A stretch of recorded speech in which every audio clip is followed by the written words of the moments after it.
Thank you for joining me in this presentation. In the 15 minutes that we have between us, I will quickly sketch out for you the key points, the key learnings that I managed to get in my journey as a man into living a pleasurable life one stroke at a time. Feel free to take notes as I go quickly through this, and at the end we'll have a Q&A, question and answer, and we could go deeper onto certain things that you may want to go deeper into. So the three key headlines for me is simply, I focus on the true, the good, and the beautiful. So when I mean the true, I'm not referring to some abstract truth. I'm not referring to all these discussions in social media of what is true, which is all about things. When I say true, I mean what is real for me right here, right now, and at this moment. What's real for me, not for other people, not for this abstract thing called humanity, but what's real for me in my body and not just in my neocortex, not just in my discursive, noisy mind. And one way I practice this is I try to use or practice being descriptive. So I describe things as I feel them at each moment, rather than being prescriptive or we call it being talking about things. I'm more about feeling things. It's not saying, let's say chocolate is delicious. Instead of saying that, I would say, I, right now, find this chocolate delicious. So it's like being specific as much as possible, because it really anchors me, my body, into the moment. Because to me, pleasure can only be felt now. In fact, a lot of times when like I have all these desires, and then keep chasing it, like let's say it's a woman, I want this woman and I want her, I want it. I'm so busy with projecting into the future what would it be like when I finally am with her, that when it finally happens, either I'm not anchored in my body, or I'm thinking of the next thing or the next moment, are we gonna get and I'm not there to enjoy being in enjoyment, being in the joy of the moment. So by always thinking true, what is true right now, what is the reality, and it doesn't mean I accepting the reality doesn't mean I don't want to change it. It means that reality, what is, becomes, as Lynn Forrest said in this Facebook post, reality becomes an ally. We're friends, even if it feels sad or it feels painful. The reality right now becomes my friend, so that both of us can move to a more desirable future, a more desirable state. But to do that, I must first acknowledge what is true. True. The good, to me, is I always ask, whatever's happening at each moment, how can I make this good? How can I make this feel good to my body?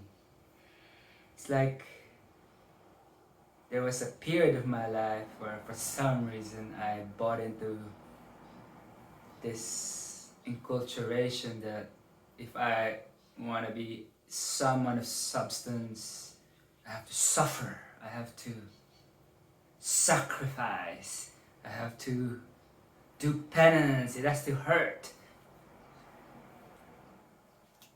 Well, for one thing, sometimes pain can be pleasurable. I've also played in BDSM. There's that part where I also do yoga. So in yoga, Like I do these most ridiculous postures. It it's not really comfortable, but it does feel good after a while, you know. So there's that aspect of the good as well. It's complex. When I say the good, it's like embracing the complexity of it all. Like I also do ice baths, like the Wim Hof method. If you if you think at it outside of as an outside disinterested observer, it might look ridiculous. Why would you sit for 2 minutes in a tub of ice? But me being there, there's a certain pleasure in it. There's something about the intensity, you know, and also this interplay between me telling my body it's okay, you're not gonna die. It's a communication with the body because my body's saying it's gonna die because it thinks it's gonna be in that ice tub forever. But I know for the fact that I will get out after the facilitator say time's up, and then I will go out and I will my the dynamic equilibrium of my body will kick in and bring it back into the desired temperature, and doing that would reinvigorate my vagus nerve, and it has all these benefits. So always asking that, even if the situation is like there was a time when I'm sad, I try to distract myself. When I'm feeling empty or I'm questioning the meaning of life, try to immediately do something to no, like see a friend, see a movie, eat ice cream, or but now when I'm feeling down, I dive into it. Like as I was telling my housemate, because generally I wake up at 5, do stuff, active. But there was a time where I was feeling down and I had this back pain and I just slept. I woke up at noon or 11 and I just told him I don't do things halfway. When I'm on, I'm on. When I'm lazy, I'm really good at being lazy. So there's that aspect. So the true, the good, and the beautiful. Again, I have to, when I say beautiful, in the past I've experienced that there's a general tendency, like even I was body does this, oh, it's superficial beauty, you know, it's so skin deep. No, but actually, if I think about it, there's a certain superficial beauty.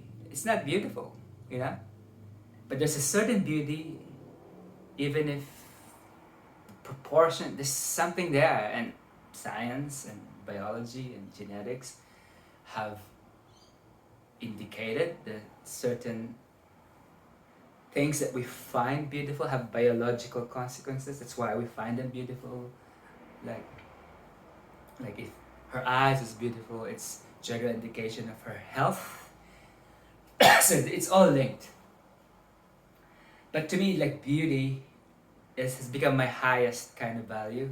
So it's in this order: the true, the good, and the beautiful. And to me, the greater beauty is when things fit together. Like I write poetry. You know, I don't know, can't really describe where they come from. Sometimes I'm just walking and then an image would come and words would come. And at first they're all like jumbled and then they're like cooking inside of me. But then when it all clicks, boom, it's beautiful. You know, when things make sense, when things fit together. So beauty is also about the space and also the proportion, the colors, the taste. There's a way, it's about aesthetics. Aesthetics is a very important thing. I also did this warm data lab course with Nora Bateson, and she talks about sometimes aesthetics can be the intervention in a complex system. She talked about family dynamics that sometimes setting the table, just eating together, setting the table nicely can improve. So sometimes you don't need to be too direct. I think that's one of the faults of our time snark that past decades, it becomes too focused on the efficiency, you know. And it's ugly when things are too efficient. It's a bit like, it's kind of sterile, it's not alive. But the more we look at the aesthetics, it could solve a lot of the things that has been bugging us, that's been feeling bad. It's a bit like, it's not. So there's two shortcuts. When I think about it, one is, it's not where I get to, it's how I get there. It's more out of how I get there. So like, I could be stressed at work, and to relax I could drink beer or whatever, or I could do yoga. Both will relax me, but over time, doing yoga would make me fitter, would make me more aesthetically pleasing rather than drinking beer. Sure, you go to the same place of being relaxed after being stressed at work, but how I get to being relaxed determines what I get at the end. The completely qualitatively different, aesthetically different. And lastly, I want to talk about one stroke at a time. So, a stroke, it's, I like things with a lot of meanings. So one meaning is, I do practice orgasmic meditation, which is a 15-minute practice where a stroker, the one who strokes the clitoris of the strokee for 15 minutes with no goal other than to feel what's happening for each person at that moment, and you share frames at the end and share, this is what I felt during the 15 minutes. So that's a stroke, one stroke at a time. And when I do that practice, I have to feel where is the current stroke and just feel it, really be there. Because if I check out, if I'm not feeling it, she will know, and we both will drop out of the experience, and it will be both unpleasant for us. It's really feeling. It's a bit like, those old Western movies where they're listening on the ground for the train. It's a bit like that, because the clitoris moves. It's different for each person. Even the same person, it's different each time we do it. Depends on the time of day or whatever. So you have to be really, really pay particular attention to the stroke. A stroke need also not be like that. It could be verbally, how we talk to each other. Like if I say, hi, how are you? What's going on? That's a stroke. That's an upstroke. Oh yeah, you're great. Awesome, man. That's great. That's an upstroke. A downstroke would be like, man, you really fucked that up. Sometimes you need to land that stroke. And people, when done rightly in the right context, sometimes that's what's needed. Sometimes they go, oh, thank you. I needed that to ground. So that happens in an arm when you get a heavy downstroke, but also in life. Like if someone's being dysregulated, their nervous system is dysregulated, sometimes all they need is the weight to bring them, to ground them. And it can be physical, but it can also be like, stop, stop, and then, or if they're like having like a explosion, sometimes the best thing is like just hold it, not say anything, not directly engage with it, hold it.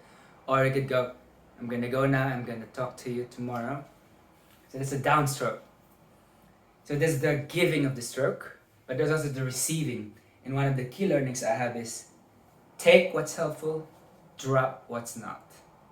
So whenever people give me feedback, thank you. I take what I think is right, that feels good. The things that don't feel good, I don't fight it, I just drop it.